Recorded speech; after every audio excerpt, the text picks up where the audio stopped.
Antes de nada, muchas gracias por la invitación a participar en esta escuela de verano, que realmente, es verdaderamente interesante todos los contenidos y bueno, esperamos que, que realmente sea de vuestro agrado.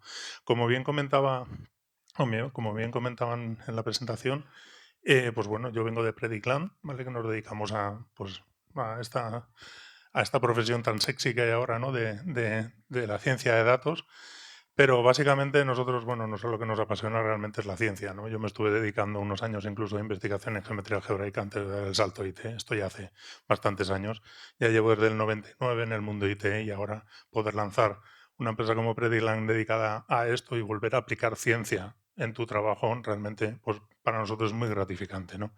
Entonces, antes de nada también yo aquí vengo como Predicland, pero también como o promotor conjuntamente con Impact Hub Zaragoza de una iniciativa muy bonita que estamos llevando a cabo aquí en Aragón, ¿vale? Que es la iniciativa IA Aragón, ¿vale? Tal como lo veis escrito, que realmente lo que, bueno, pues estamos promoviéndolo desde principios de año y lo que queremos promover realmente es el uso de estas técnicas y de esta tecnología en el mundo empresarial y promoverlo para el beneficio al final de todos, ¿vale? Porque el beneficio para las empresas al final es beneficio para todos también.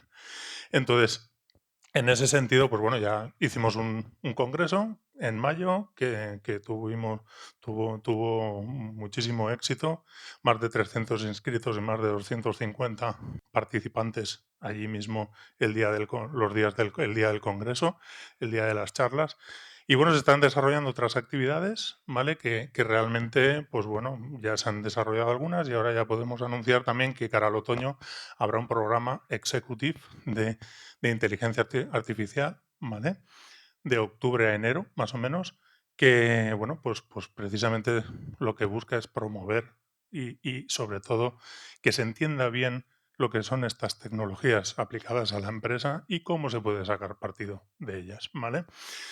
Entonces, dicho esto, pues bueno, vamos a hablar un poquito. Yo voy a hablar sobre todo de inteligencia artificial aplicada a la empresa y aquí un poquito la introducción era pues lo que ya han comentado muy bien Antonio y Manuel, ¿no? De qué es la inteligencia artificial. La inteligencia artificial es un área de conocimiento, ya se ha explicado, que lo que intenta es que las máquinas realmente puedan aprender, ¿no? O sean inteligentes. ¿Cómo hacer que las máquinas sean inteligentes, ¿no?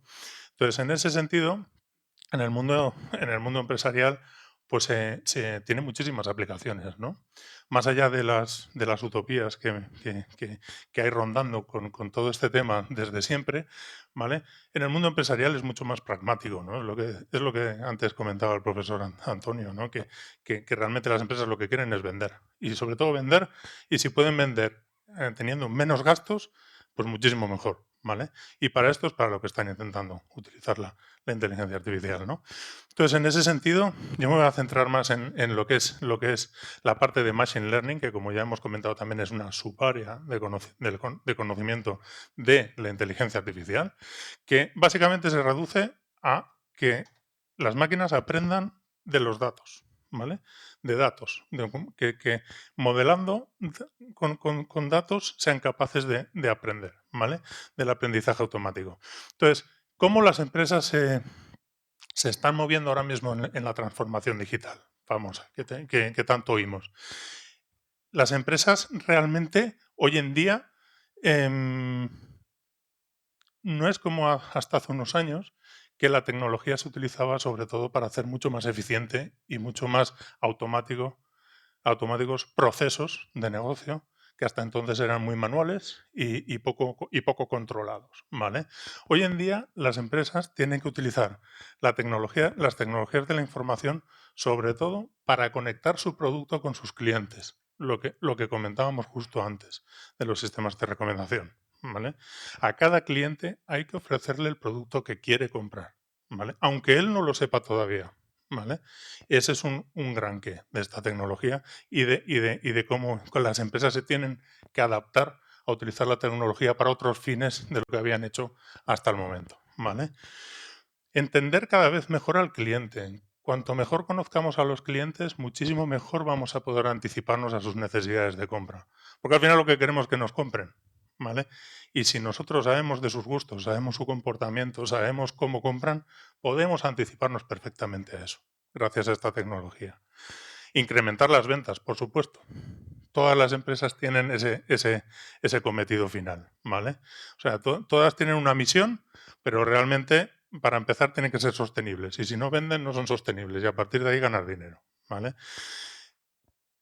Y, por otro lado, pues también, como históricamente la tecnología se ha venido utilizando, ser muchísimo más eficientes, ¿vale? Ya veremos también cómo. Y ser mucho más competitivos, al final, ¿vale? Entonces, en este hilo, pues bueno, uno puede pensar, la tecnología es solo un tema tecnológico como tal, como hasta hace poco, de alguna manera, venían siendo los sistemas informáticos tradicionales, ¿vale? O realmente impacta en varios ámbitos. Pues la verdad es que no es un tema de dimensión tecnológica solamente, sino que es un tema de negocio, como bien se comentaba antes en la ponencia anterior, ¿vale? Cada vez más tenemos que utilizar la tecnología para conectar nuestros productos y nuestros servicios con los clientes, conocer cada vez mejor, interactuar cuanto más posible con los clientes, ¿vale? Por otro lado, a nivel de procesos, sí, cada vez ser mucho más eficientes en los procesos, o sea, hacer cada vez más con menos, básicamente, ¿vale? Y para eso interviene muchísimo el Internet of Things, ¿no? Otro área que realmente pues interconexiona dispositivos para conseguir procesos muchísimo más eficientes, ¿vale? Y por otro lado, tema muy importante, cada vez más, y también se ha comentado ya aquí, ¿vale? Y se comentará muchísimo más estos días, seguro, cada vez hacen falta nue- nuevas habilidades y nuevas competencias en las personas, ¿vale? Porque al final esto es una transformación digital, es una transformación tecnológica, pero al final quien lleva a cabo toda esta transformación en las empresas son las personas, ¿vale? Y como hemos dicho, muchos empleos tendrán que, de alguna manera, reestructurarse para la nueva situación, ¿vale? Y estar preparados continuamente para cambiar, ¿vale? Entonces, esto, pues así como la tecnología hace unas décadas, por ejemplo, cuando se implementaron los ERPs, ¿no? Cuando se crearon los ERPs y se implementaron ERPs o sistemas de gestión empresarial que lograban que procesos, por ejemplo, de facturación, pues siendo el mismo proceso de negocio, realmente se hiciera de una forma automática y mucho más rápida y mucho más limpia, ¿vale? Pero sin cambiar el proceso de negocio, el proceso era el mismo, se facturaba lo que se había vendido, ¿vale?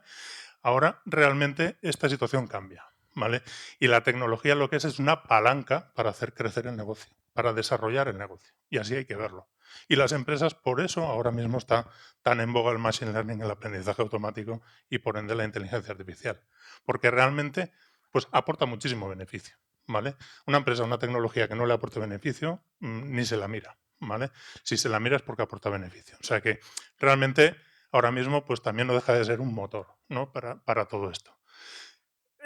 En ese sentido, como conclusión de esta primera parte, destacar que las compañías realmente no necesitan una estrategia digital como tal, ¿vale? Se habla mucho de lo digital, pero lo que realmente necesitan es una estrategia de negocio para la era digital en la que estamos, ¿vale? O sea, están cambiando los modelos de negocio. No estamos digitalizando una empresa por digitalizarla, sino que están cambiando los modelos de negocio. Y yo me voy a cuando apareció la máquina de vapor, ¿vale? Que también ya se ha nombrado aquí. Cuando apareció la máquina de vapor en la primera revolución industrial, seguramente fue el cambio más drástico que hubo en la humanidad en lo que llevamos de humanidad, ¿vale? Ahora hay mucho cambio y muy rápido, pero este cambio supuso pasar de economía totalmente rural, economía o prácticamente rural a economía urbana, ¿vale? Supuso cambiar modelos de negocio completos para poder adaptarse a utilizar la máquina de vapor. ¿Quién hoy en día pone en cuestión que se utilizara la máquina de vapor en las empresas y en los modelos de negocio en aquel momento? Nadie.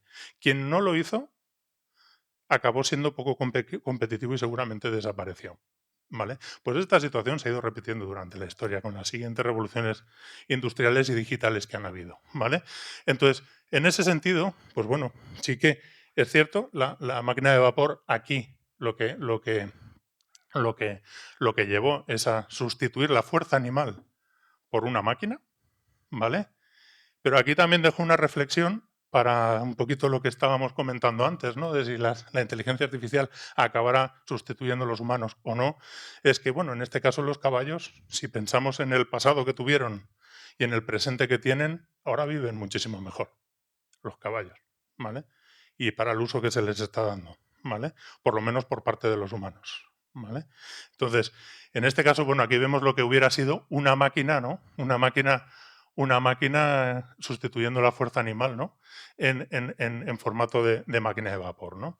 Entonces, con esto quiero decir que realmente yo también tengo la visión de que, por lo menos por ahora, no podemos prever cuándo va a llegar el punto de singularidad de que las máquinas puedan ser más inteligentes que los humanos, ¿vale? Yo soy más partidario de realmente que tenemos que ir de la mano. O sea, no sé si habéis visto el documental de AlphaGo, de cuando AlphaGo ganó al campeón de Go mundial, ¿vale?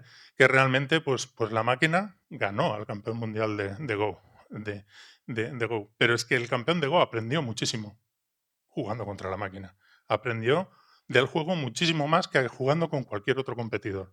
O sea, esto va más hacia una inteligencia aumentada que no hacia una sustitución de inteligencias, ¿vale? O sea, tenemos que aprender a convivir con ello y sacar beneficio de ello, en una palabra, para realmente ser todos más inteligentes, nosotros y las máquinas.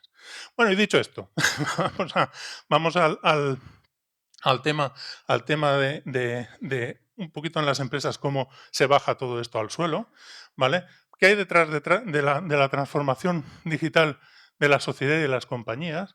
Pues lo que realmente tenemos son datos, ¿no? Tenemos cantidades ingentes de datos, tanto internos de las empresas como externos, ¿vale?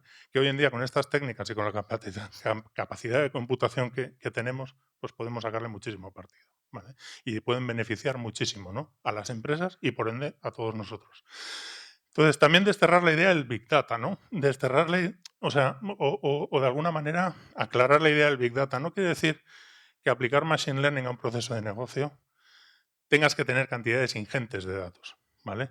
Ni de múltiples formatos y de múltiples fuentes. Puedes aplicar, y veremos ejemplos luego, puedes aplicar tecnología de Machine Learning, de inteligencia artificial a procesos de negocio donde a poco puedes tener unos pocos megas, unos pocos gigas de datos, ¿vale?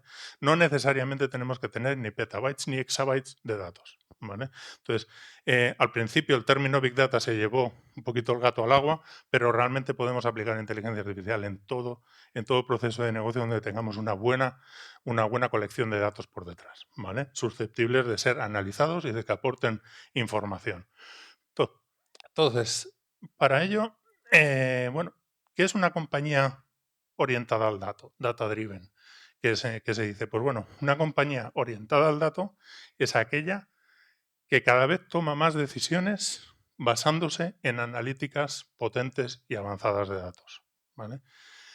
Eso no quiere decir que las decisiones la tomen los algoritmos, sino que los algoritmos soportan esas decisiones, ¿vale? Y te dan un, indicadores más objetivos o menos, según se quiera ver, pero que normalmente te ayudan a tomar mejores decisiones, ¿vale? Entonces, cuando hablamos de esto y en qué ámbitos impacta en una empresa orientarse al dato o cómo se tienen que orientar al dato las empresas para sacar el máximo partido, porque es un cambio completamente cultural y estratégico de la compañía, nos vienen a la cabeza montones de conceptos, ¿no? Por ejemplo, estrategia, ¿no? Por ejemplo, cambio cultural, ¿no? Diferencial, por supuesto, hoy en día es diferencial. Quien aplica esto se diferencia en positivo, pero dentro de unos pocos años, quien no lo quien no lo aplique, lo que decía el profesor Antonio, ¿no? Que quien no lo aplique, bueno, se diferenciará en negativo, ¿no? Si quien no lo aplique se diferenciará en negativo, ¿por qué? Porque habrá otros que lo harán. A nivel de gestión, por supuesto, de datos y de almacenamiento de datos y veracidad de los datos, que es súper importante. El departamento IT está muy involucrado, el departamento de innovación o innovación es innato, pero sobre todo es una palanca para realmente hacer crecer el negocio, ¿vale? Lo que, lo que lo que realmente, como comentábamos antes, lo que tiene que cambiar es el modelo de negocio, para alinearse todo, para poder obtener todo el mayor partido posible, el mayor valor posible de los datos que tenemos. Los datos es el petróleo, ¿vale? Pero nosotros con el petróleo no hacemos nada. Nosotros con lo que nos aporta valor es la gasolina, ¿vale? Si los datos no, si el petróleo no lo refinamos en gasolina, como si nada. Si los datos no los analizamos, no obtenemos información y lo que nos aporta valor es la información. La información es la gasolina, ¿vale? Entonces, en ese sentido, pues cada vez tenemos que decidir no tanto en función de lo que creemos, o sea, aquello de, bueno, en función de la experiencia que tienes o tú, tu equipo, etcétera, tomar una serie de decisiones en la empresa, en el negocio, de estómago, ¿no? O sea, en vez de hacerlo así, realmente cada vez más tenemos que hacerlo basándonos en lo que sabemos realmente. Y lo que sabemos son los datos objetivos que tenemos, ¿vale? Tanto internos como externos, ¿vale? Entonces, por dar una pincelada de lo que esto significa para una compañía hoy en día y qué cosas se tienen que tener en cuenta que hasta hace poco no se tenían en cuenta, ¿vale? O no se tenían tanto en cuenta. Por ejemplo, del pasado al presente, según qué decisiones tecnológicas tomaba una compañía, ¿vale? Por ejemplo, a la hora de implantar una tecnología, por ejemplo, implantar un sistema de gestión empresarial o comprar una máquina para la cadena de fabricación, ¿vale? Pues normalmente se tenían en cuenta varios criterios, ¿no? Una era qué funcionalidad me da esta tecnología, qué precio tiene, qué proveedor me la implanta, me la provee, etcétera, ¿vale? Pero cada vez más hoy en día hay que tener en cuenta un criterio que es el criterio de la usabilidad de los datos que vamos a tener. Esa tecnología, siendo la misma, en una empresa genera unos datos por debajo, en otra empresa genera otros datos por debajo. Esos datos son, siendo la misma tecnología, esos datos son particulares de cada empresa. Con esos datos y estas técnicas se puede refinar muchísimo la funcionalidad de esa tecnología, esa máquina, ese sistema que tú has implantado. Con lo cual puedes optimizar muchísimo su uso y hacer que su funcionalidad se multiplique, ¿vale? Con lo cual, cada vez es mucho más importante tener en cuenta estos criterios de usabilidad de los datos para evaluar posibles alternativas ante diferentes posibles tecnologías a implementar, ¿vale?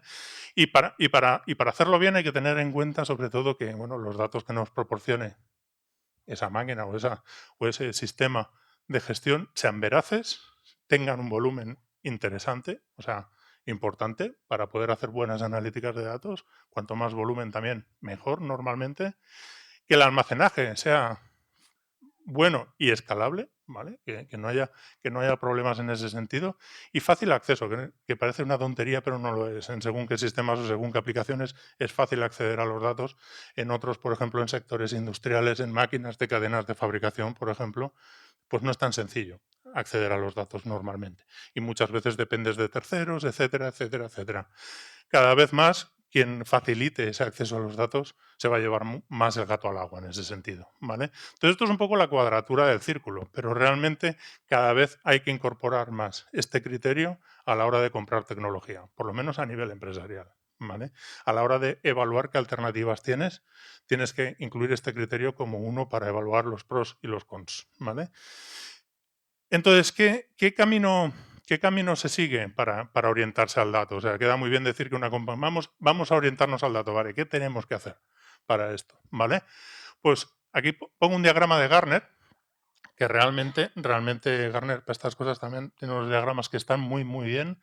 Y aquí vemos los 5 niveles que marca Gartner para orientarse al dato. Uno, empezando por el básico, ¿vale? Oportunista, sistemático, diferenciador y transformacional, ¿vale? Pues aquí si nos quedamos empezamos por el primero, vemos que pues Data Analytics prácticamente no se usa. O sea, estrategia para hacer analíticas avanzadas de datos no hay, ¿vale? Normalmente. Los datos se trabajan en silos, en Excel, llegan a las reuniones y para ponerse de acuerdo si el dato de las ventas del mes es correcto el del Excel del director o el del Excel del director comercial, pues se pegan un buen rato discutiendo a ver cuál tiene el buen dato, ¿vale? En definitiva, que no hay una información ni centralizada, ni veraz, ni realmente eficiente, ¿vale? No voy a pasar por todos, pero si vamos pasando, pues cada vez más se va institucionalizando de alguna manera el análisis de datos y la forma de trabajar los datos para aportar valor a la compañía y al negocio. Y si nos vamos a la última parte, vemos que aquí DNA es Data Analytics, ¿vale? Que Data Analytics es central en la estrategia de negocio. Justo lo que estábamos diciendo, transparencias anteriores, ¿vale? Diapositivas anteriores. Y por otro lado, vemos que los datos cada vez impactan más en las inversiones. Esto es justo lo que hemos contado en el punto anterior, ¿vale? Cada vez se tienen más en cuenta a la hora de realizar inversiones, cosa que no es baladí, ¿vale? Y por otro lado, también importante que cada vez más el Chief Data Officer está normalmente en el consejo de dirección. ¿Vale? Chief Data Officer es el responsable de los datos en la organización, así como el CIO, el Chief Information Officer, el director de sistemas o de informática, pues está el Chief Data Officer, pero no depende del director de IT, sino que ya es un cargo también transversal a toda la compañía, por lo mismo que comentábamos antes. ¿Vale? Entonces, ¿cómo estas empresas cómo las empresas en general se van de alguna manera subiendo al carro de estas tecnologías? Aquí hay un diagrama que es del 2015, pero sigue estando bastante de actualidad. Lo único que quizás a lo mejor todos más cerca del ojo del huracán, pero las que primero obviamente adoptaron estas tecnologías y se adaptaron con ellas fue el sector tecnológico, luego de medios y entretenimiento, retail, servicios financieros y ya las que un poco más alejadas, pues farmacia, manufacturas, fabricación, producción, industria, salud, etcétera, ¿vale? Seguramente estas de aquí, bueno, seguramente no, tienen también bastantes más barreras para poder implementarlo. En una fábrica, para poder sacar partido de estas técnicas, tenemos que tener una sensorización muy, muy importante. Eso supone inversiones muchísimo más caras que cualquier analítica que quiera realizar principalmente. Entonces, el tema es que, bueno, también hay muchísima gente involucrada a la que poner de acuerdo, es otra barrera, etcétera, etcétera, etcétera, ¿vale? Entonces, pero poco a poco todas ellas se van sumando al carro, ¿vale? Luego veremos algún ejemplo. Aquí un estudio de Capgemini y el MIT, donde en un muestreo de empresas bastante general, ¿vale? Se estudió a ver cómo evolucionaban estas empresas o qué números tenían estas empresas en función de cómo adoptaban estas tecnologías, ¿vale? Si aquí vemos un poquito el esquema que quedó a nivel tanto de ingresos como de beneficio, como de valoración en mercado, ¿vale? Vemos que, por ejemplo, en ingresos, los que se llevaban un poquito el gato al agua eran, pues, perdón, aquí no lo he explicado. Aquí tenemos los beginners, que estos son los que están empezando a aplicar estas tecnologías, los fashionistas, que son los que de vez en cuando van aplicando algo, pero sin una estrategia marcada y sin un convencimiento claro de que toda la compañía tiene que ir a por ello. Aquí vemos los conservadores, son aquellos que realmente pues bueno, ellos han trabajado toda la vida de una cierta manera, tienen su nicho de mercado y quieren seguir explotándolo sin complicarse en ese sentido mucho la vida y quieren seguir agotando ese nicho de mercado que realmente tienen, ¿no? Y luego los digirati, ¿no? Que son los digirati son aquellos que realmente van a por ello, a por la implantación de estas tecnologías y a este cambio cultural en la empresa de una manera decidida, ¿vale? Entonces, si miramos a nivel de ingresos, de beneficios y de valoración de mercado, vemos que a nivel de ingresos, realmente aquí los que se llevan la palma son los que las aplican de vez en cuando y los que realmente van a por ello, ¿vale? Si miramos a nivel de beneficio, que al final es lo que realmente también importa, ¿vale? Porque es el beneficio real, lo que queda quitado gastos, ¿vale? Por decirlo de alguna manera, pues aquí vemos que los que apuestan por ello realmente tienen un más 26% y los que son conservadores siguen teniendo un 9%, tienen su negocio muy bien montado para lo que están haciendo, ¿vale? Y les funciona muy bien, ¿vale? Tienen menos ingresos, pero tienen mucho beneficio, ¿vale? Y a nivel de valoración de mercado siguen siendo ellos también los que lideran un poquito esta clasificación, ¿vale? Tanto los que apuestan claramente por estas tecnologías como los que son más conservadores. Esta foto en este momento está así, pero si esta foto la viéramos dentro de un año, dentro de 2, de 3 o de 5, yo pondría la mano en el fuego de que estos números no se van a mantener así. Este número seguramente crecerá, este número decrecerá y aquí pasará 3/4 de lo mismo, ¿vale?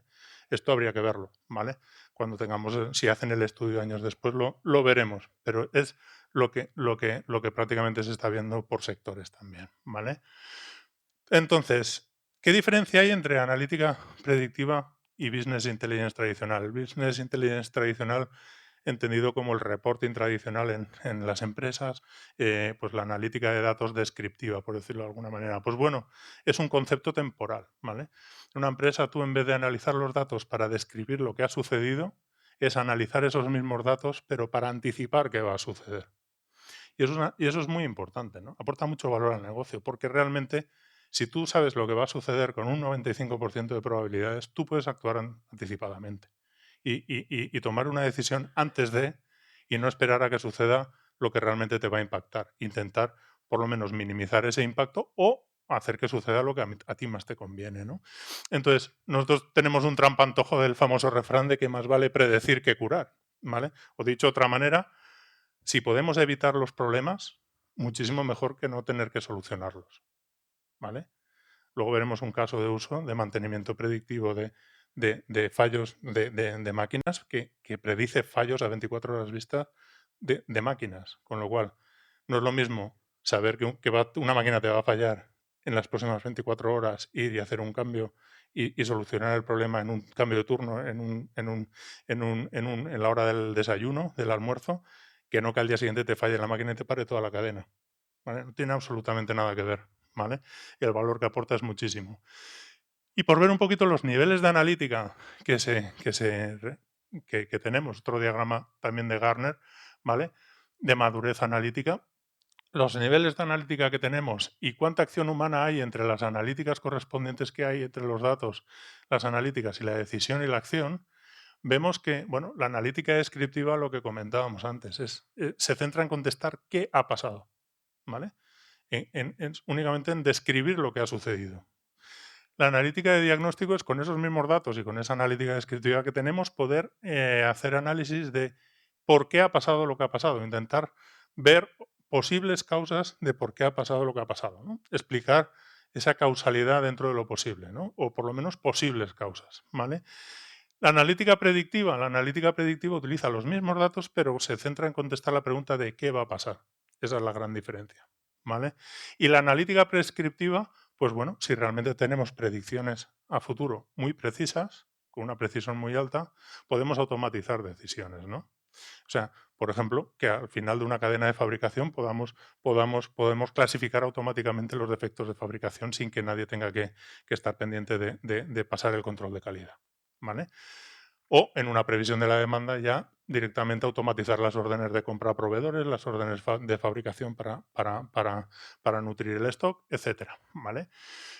Entonces, ¿qué pasos se siguen en la implantación en una empresa, no? A grosso modo. Bueno, a grosso modo no en detalle, pero no vamos a entrar en todo el detalle tampoco.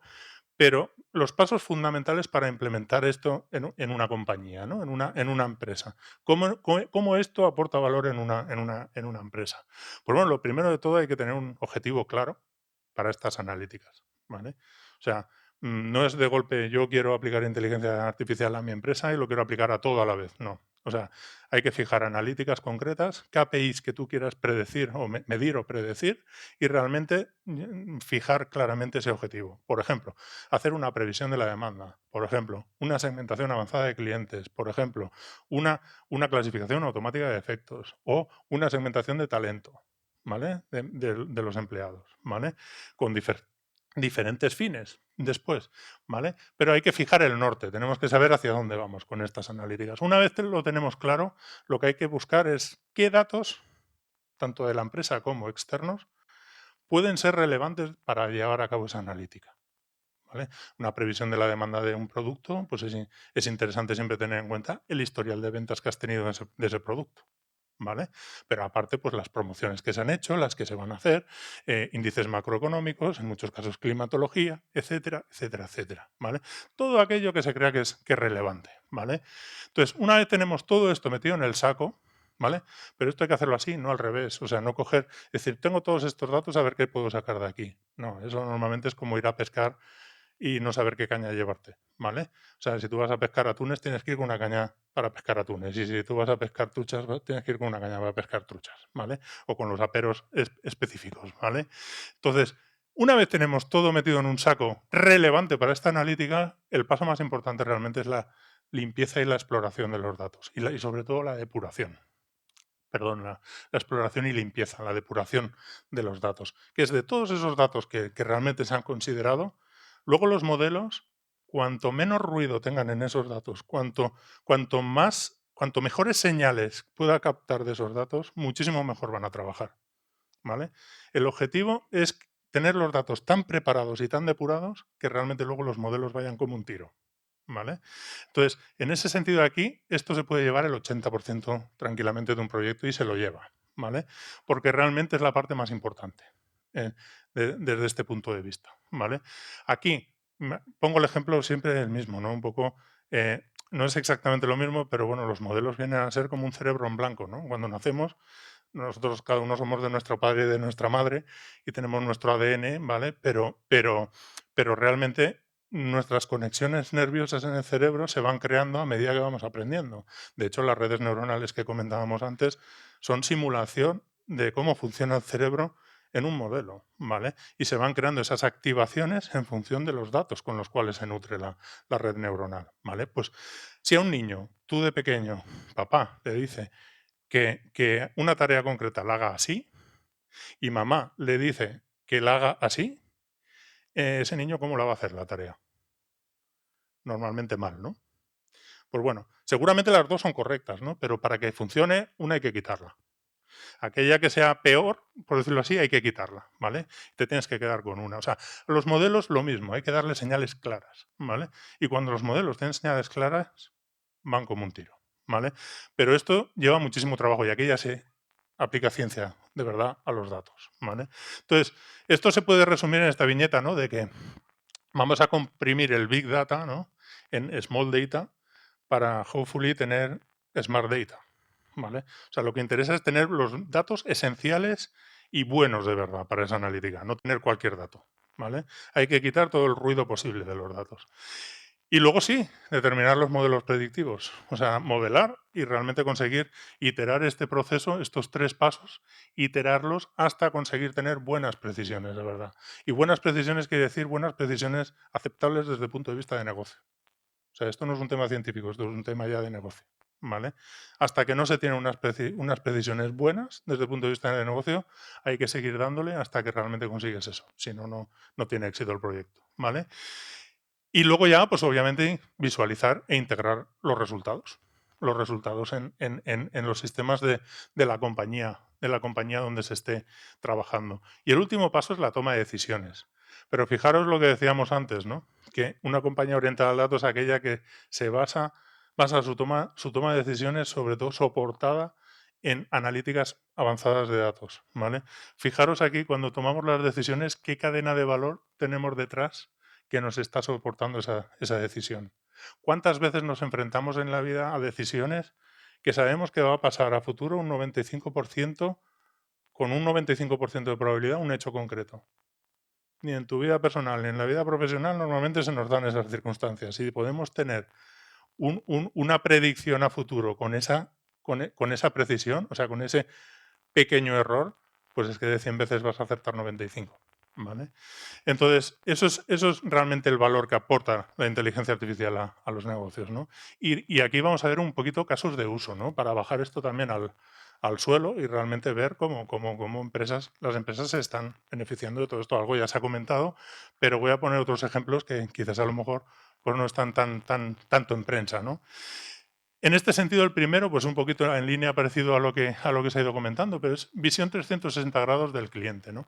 ¿Para qué necesitamos conocer mejor a nuestros clientes? Antes lo comentaba Antonio muy bien, ¿no? No es para que nos compren, o sea, el escaparate está muerto. O sea, sacar productos en un escaparate para que lo compre todo el mundo que lo vea, eso ya está muerto. O sea, es que el cliente espera que le ofrezcas lo que él quiere. ¿Vale? Y realmente lo que necesitamos conocer mejor a nuestros clientes es sobre todo para mejorar su experiencia de compra y su satisfacción. O sea, quiere decir, ofrecerle los productos que realmente ellos quieren, ¿vale? Pero para eso hay que trabajarlo antes, para saber qué productos tienen una alta posibilidad de éxito con ese cliente, ¿vale? En ese sentido, pues bueno, cuanto más contentos consigamos que estén los clientes, pues muchísimo más aumentaremos las ventas. Y al final, aquí no hay utopías. En el mundo empresarial, toda empresa quiere buscar que se aumenten las ventas, lo que bien decía Antonio en su ponencia. O sea, aquí se puede generar discusiones, pero realmente las empresas lo que buscan es esto. O sea, que si te tienen que ofrecer algo, que sea algo que te atraiga a ti, no lo que ellos quieran vender. Aunque para ellos el beneficio sea menor, pero de venderlo a no venderlo, el beneficio cambia a cero, ¿vale? Entonces, ¿cómo nos ayuda la ciencia de datos a conseguir esto? Pues de varias formas, ¿no? Por ejemplo, una segmentación avanzada de clientes.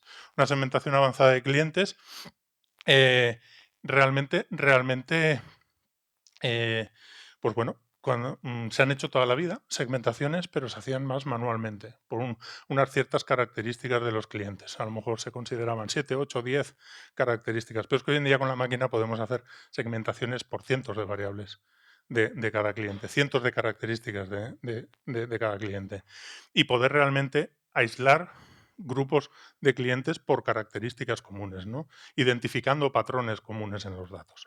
Veremos un ejemplo ahora. Análisis de captación y de retención. Pues bueno, por ejemplo, en casos en e-commerce, por ejemplo, en plataformas digitales donde realmente saben qué productos te estás interesando, en cuáles, por ejemplo, una compañía de seguros, ¿vale?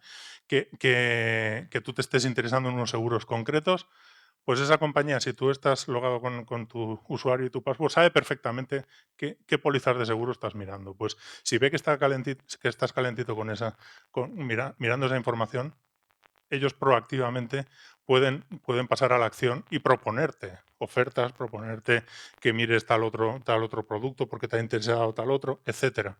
Con el ánimo de acelerar que se convierta eso en una compra lo antes posible. ¿Vale?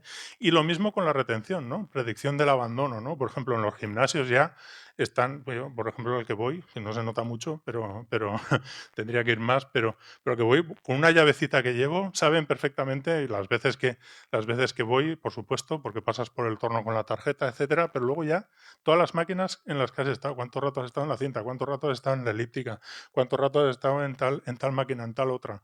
Saben perfectamente la intensidad del ejercicio que has hecho, el tiempo que has dedicado, etcétera, etcétera, etcétera. Cuando pueden detectar patrones que indican que esa persona, por lo que sea, se está desmotivando, pueden actuar antes de que esa persona se desapunte del gimnasio, se dé de baja y realmente hacer que esa persona siga estando de cliente. Es mucho más complicado conseguir un cliente nuevo que mantener uno que ya tienes, ¿vale? Muchísimo más complicado y muchísimo más caro.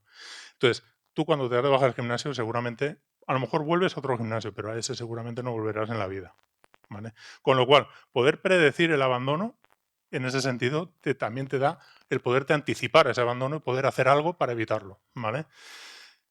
Análisis de comportamiento de compra, pues algo parecido, ¿no? Ya no es tan importante qué compran los clientes, sino cómo lo compran, ¿vale? Cada vez es más importante saber cómo compran los clientes. Y no solo en el momento de comprarlo, sino antes de comprarlo, lo que decíamos, por qué productos se interesan, qué otros productos han comprado, etcétera, etcétera, etcétera. Y luego, qué evaluaciones han hecho después de haberlo comprado. Cada vez más recibimos encuestas de valoración porque realmente son muy, muy, muy útiles, ¿vale? Pues no es lo mismo un cliente que haya comprado un producto y esté satisfecho que un cliente que haya comprado un producto y no esté satisfecho, ¿vale? A nivel de las recomendaciones que comentábamos antes, todo esto se tiene muy en cuenta, ¿vale? Análisis de la cesta de la compra. Pues bueno, este es el momento de la compra, artículos que se compran frecuentemente juntos, ¿no? Esto, por ejemplo, Amazon, lo comentábamos antes, ¿no?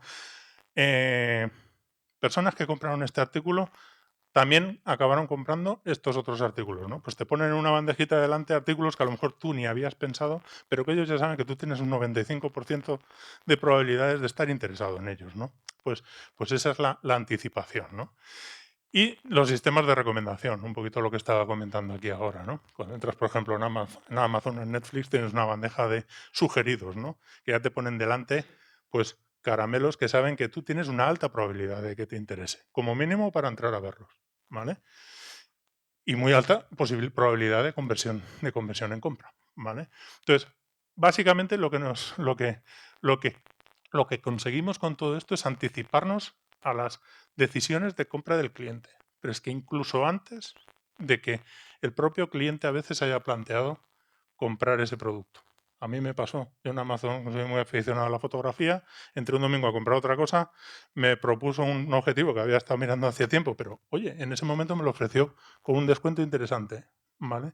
Pues oye, piqué y lo compré. Pero es que piqué yo y picamos muchísimos, ¿vale?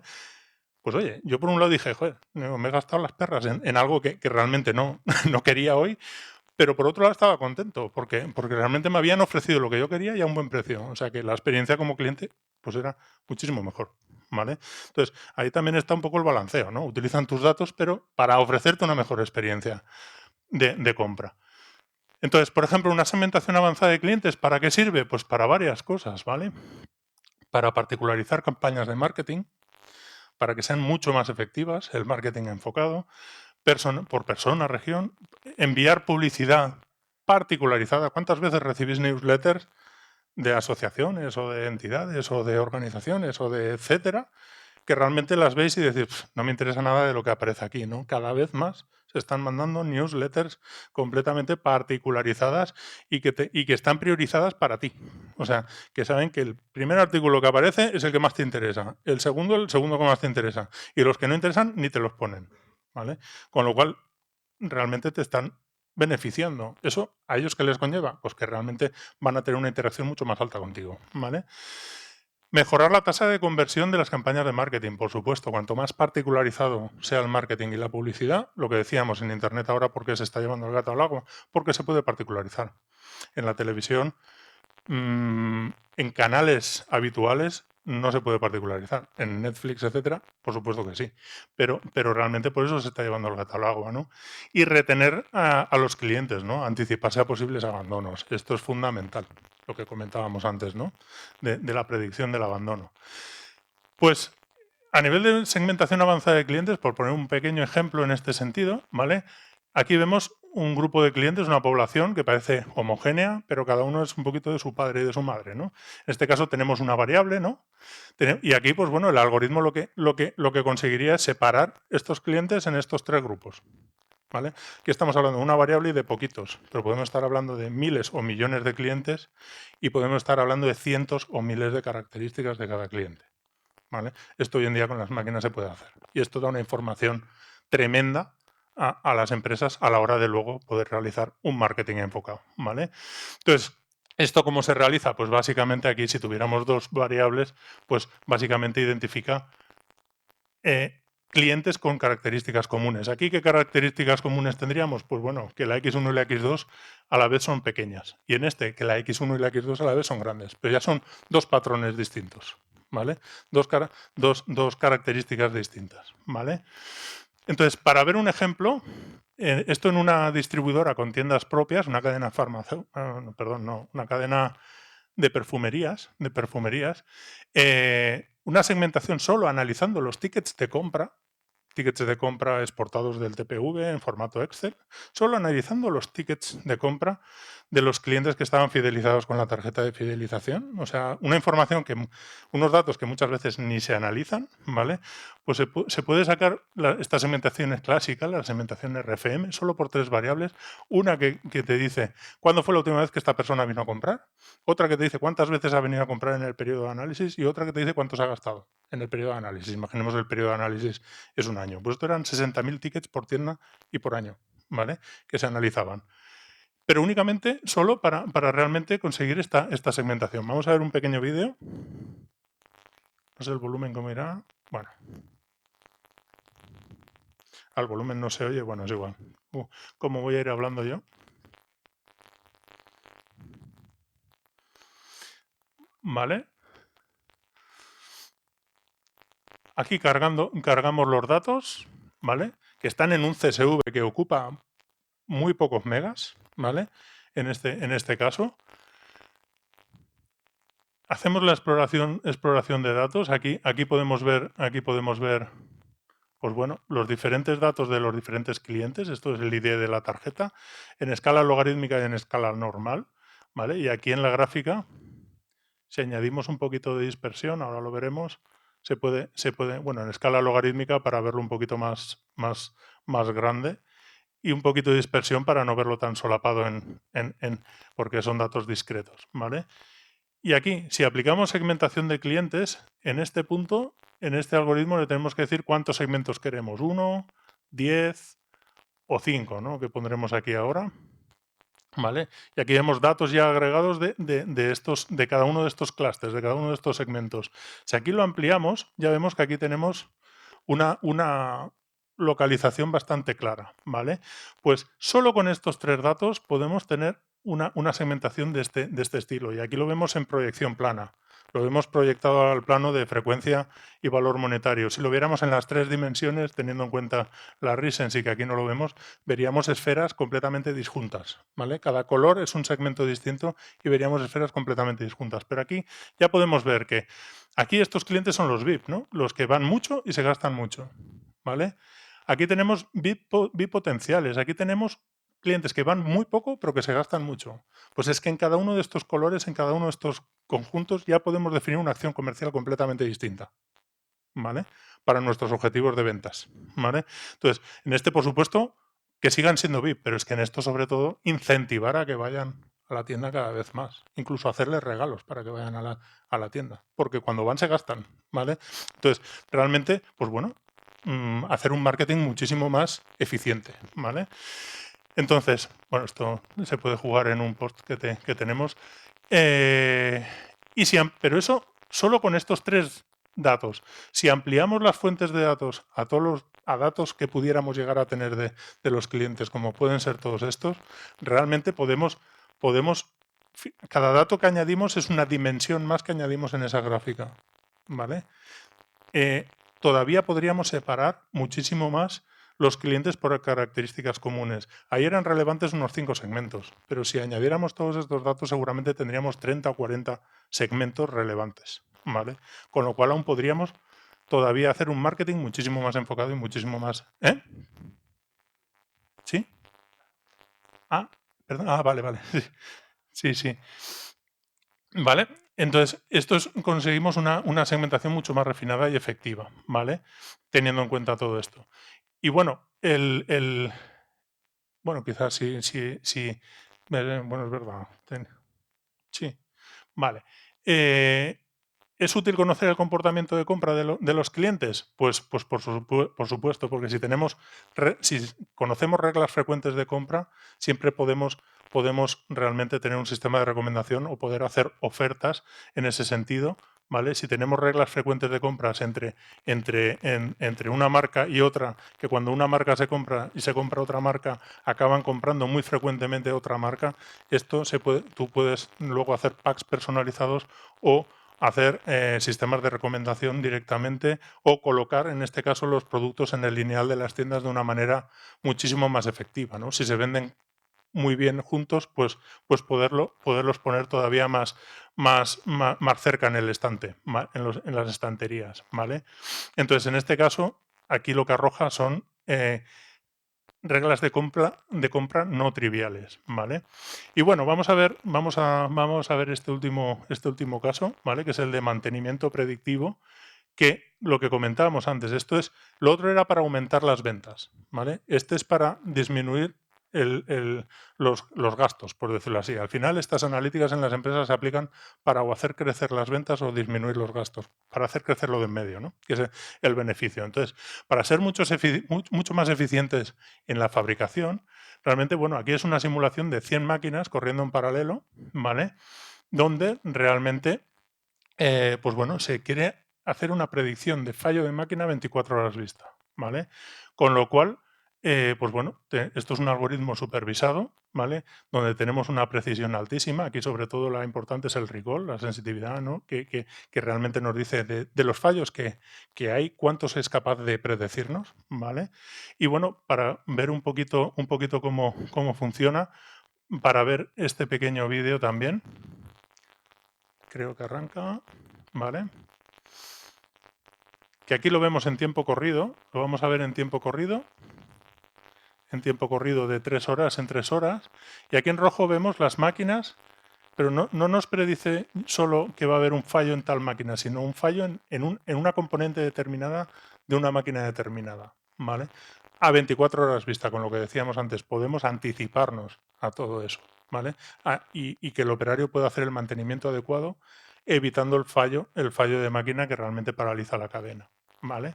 Y bueno, otro tema son las previsiones. Previsiones se han hecho toda la vida, ¿no? Previsiones de ventas, por ejemplo, de productos se han hecho toda la vida, ¿no? Normalmente con series temporales, un modelo más caja blanca, lo que se comentaba antes también, pero hoy en día con Machine Learning se pueden cruzar tanto datos internos como externos de forma completamente natural y bueno, poder arrojar unos resultados muchísimo mejores, ¿no? Por ejemplo, una multinacional farmacéutica pues mejorar con Machine Learning las precisiones que daba un RP determinado, el líder del mercado, ¿vale? Y poder mejorar globalmente en 5,3 puntos porcentuales las precisiones, ¿vale? Esto supuso 1,2 millones de euros anuales de ahorro y 35 personas que estaban dedicadas realmente a revisar previsiones, pues pudieron pasar a hacer otras cosas que aportaran mucho más valor, ¿no? Y dejar que la máquina hiciera esto, ¿vale? En otro caso del sector turístico, pues que lo que se pretendía era anticipar a 24 horas vista qué, qué, qué demanda iban a tener del servicio turístico de transporte que ofrecían, pues aquí era tan importante el histórico de servicios como la climatología prevista para el día siguiente, ¿vale? Si solo hubiéramos tenido en cuenta lo que era el histórico de servicios, realmente nos hubiéramos perdido parte de la película, porque aunque el miércoles anterior, el miércoles anterior, el miércoles anterior hubieran tenido una demanda de 2.000, si al día siguiente iba a llover, la demanda caía a 1.000, ¿vale? Con lo cual realmente, pues bueno, vale muchísimo la pena tenerlo, ¿no? Y cruzar con datos externos. En el caso de previsión de absentismo laboral, ¿vale? Para los afiliados de una mutua, también cruzando información interna y externa, se logró predecir a 1, 2, 3, 6 meses vista qué absentismo iban a tener esas empresas, ¿vale? Con lo cual realmente era importantísimo, porque ellos podían entonces proponer planes de prevención a las compañías, ¿vale? Y bueno, el último caso ya, y lo explico rapidísimo, es de predicción de estados emocionales, que esto, bueno, lo estamos desarrollando con una startup de aquí de Zaragoza, que están muy preocupados por la salud el bien y la felicidad de las personas en las compañías. Y cuanto más saludables y felices son, mejor trabajan y más productivas son, ¿vale? Entonces, en este sentido, proponen un programa a las empresas para conseguir esto, un programa muy elaborado, donde realmente, pues bueno, basándose en el ejercicio físico, consiguen trabajar durante un año con las personas y hacerlas evolucionar, ¿vale? Y recogiendo datos de muy diverso tipo, pues realmente de alguna manera nos planteamos el reto de poder anticipar estos estados emocionales a meses vista, ¿no? Consiguiendo unas precisiones realmente altas y bueno, en ese sentido ya no solo conseguir buenas previsiones, sino que luego los algoritmos de las 250, 300 variables que considerábamos para cada persona durante todo el año, saber en cada modelo cuáles eran las top 20 que más impactaban, ¿no? Con lo cual realmente podía saber de qué dependía realmente cada una de las KPIs, ¿vale? En este caso, por ejemplo, pues todas estas hacían referencia a la actividad física para ver lo importante que era en esa satisfacción posible del empleado, pues la actividad física y, por ejemplo, el coste empresa, pues tampoco aparecía entre las top 10, ¿vale? Y en la motivación, de hecho, ni aparece entre las top 20, ¿vale? Esto corrobora muchos estudios científicos que también hay hechos al respecto, ¿vale? Y en este caso, esta aplicación ya se está también desarrollando en entorno virtual para que no tenga que ser física, ¿vale? Y para pasar un poquito de la realidad aumentada, en este caso, a la humanidad aumentada, ¿vale? En este caso, porque ya no solo es mente, sino también es cuerpo, ¿vale? Y nada, muchas gracias.